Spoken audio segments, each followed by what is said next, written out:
Hello, I'm Dan Basse, President of AgResource here in Chicago. I wanted to talk just real quickly about the new government program that was announced today on trade assistance. That program announced that farmers will have to plant acreage. However, again, we're still uncertain on the prevent, plant, and whether cover crops like oats and those kind of things will, of course, be counted. We'll look for more of that information. But as we look broadly, we think that the government is trying to hand out $14.5 billion to the farmer. If we take $1 billion off of that for livestock and maybe some tree nuts, that will leave $13.5 billion for, in a broad sense, for the grain farmers or for those that are producing crops. Now there's 315 million acres that were intended to be planted as the March intents data. So as we spread this over all of this, the average payment would be a little over $40. Now, you as a farmer, we still don't know the county price that would be applying to you. If you're in an area that was heavily seeded to soybeans, it may be more. If you're in an area that had something like corn or wheat, it will be less. But using an average of 40, let's think about it as being 10 bushels an acre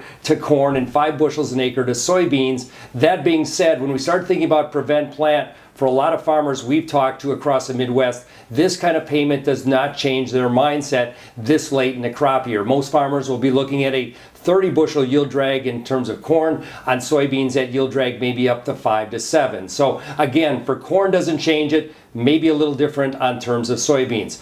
Also looking forward, we are really concerned about the weather. Wet has been, of course, the feature this spring. That wetness really goes back over the past year. Wettest on record for the fall, winter, and spring time frame. We expect and unfortunately think that wetness will continue for another 10 or 14 days. This puts a lot of pressure on the farmer trying to decide what to do next. As you look at this chart we put here, notice that as we look at corn in terms of what happened in 1993, the last major wet planted year, we saw crop yields or corn yields in the United States drop 17%. Now, if you're using a trend of 171, which is kind of the linear trend, or if you use USDA's trend of 176, that would be either a yield of 140 or 146 bushels an acre. In either case, it's 20 bushels less. That has a big impact on production. So from AgResource, we're still hearing a lot of interest in the prevent plant. We think at a minimum, U.S. corn prevent plant acres will be in the vicinity of 4 to 7 million acres. Some of our work says that number could be as high as 10.